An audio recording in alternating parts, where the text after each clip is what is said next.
কমলপুর শহরের সুরমা কেন্দ্রের হালহুলি পঞ্চায়েতে এক আবেগঘন অনুষ্ঠানের মধ্য দিয়ে 3টি গুরুত্বপূর্ণ জনকল্যাণমূলক প্রকল্পের উদ্বোধন করা হয়। অনুষ্ঠানের শুরুতে ভারতের প্রাক্তন প্রধানমন্ত্রী অটল বিহারী বাজপেয়ীর স্মৃতির উদ্দেশ্যে নির্মিত একটি পূর্ণাঙ্গ মার্বেল মূর্তির উন্মোচন করা হয়। তার পাশাপাশি এলাকার মানুষের সুস্থতার কথা মাথায় রেখে একটি উন্মুক্ত আধুনিক জিম সেন্টার এবং ধলাই নদীর তীরে প্রতিমার বিসর্জনের জন্য একটি নিরাপদ গঙ্গাঘাটের উদ্বোধন করা হয়। এই অনুষ্ঠানে উপস্থিত ছিলেন সুরমা কেন্দ্রের বিধায়িকা স্বপ্না দাস পাল, উত্তর পূর্বাঞ্চলের ধর্মগুরু গৌতম মিশ্রজি, বিশিষ্ট সমাজসেবী পরিতোষ পাল সহ বহু গণ্যমান্য ব্যক্তি। অনুষ্ঠানে বক্তব্য রাখতে গিয়ে বিধায়িকা স্বপ্না দাস পাল অটলজির দূরদর্শীর নেতৃত্বের প্রশংসা করে বলেন, তার কারণে আজ দেশের সীমান্তবাসী নিরাপদ। এই উদ্যোগগুলি স্থানীয় মানুষের দীর্ঘদিনের দাবি পূরণ করার পাশাপাশি এলাকার সামাজিক ও সাংস্কৃতিক জীবনকে আরও সমৃদ্ধ করবে বলেও আশা ব্যক্ত করেন। ব্যুরো রিপোর্ট, নিউজ তৎকাল 24। নমস্কার। আজকে আমাদের সুরমার জন্য বলতে গেলে একটি ঐতিহাসিক দিন। আমাদের সুরমাবাসীর যে একটা আকাঙ্ক্ষা ছিল, সেই আকাঙ্ক্ষা আজকে পূরণ হতে চলেছে।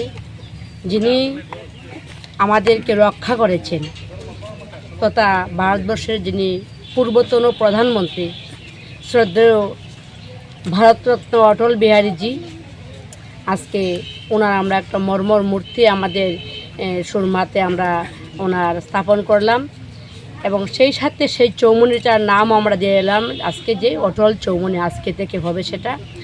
এবং অটলজির যদি অবদান বলি, সেটা বলার আমার পক্ষে ততটা সম্ভব নয়, কারণ উনি যা করে গিয়েছেন আমাদের ভারতবাসীর জন্য, সেটা যদি আমি বলি তার ক্ষুদ্র কণিকা হবে।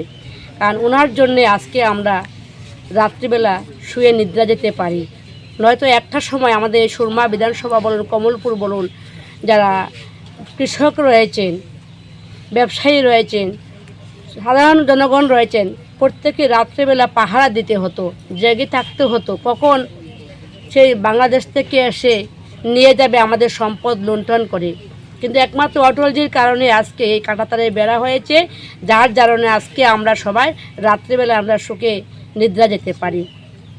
তারপর উনি প্রধানমন্ত্রী থাকাকালীন ওনার যে অবদান, সেটা অনেকটা বলতে গেলে অনেকটা সময় লাগবে।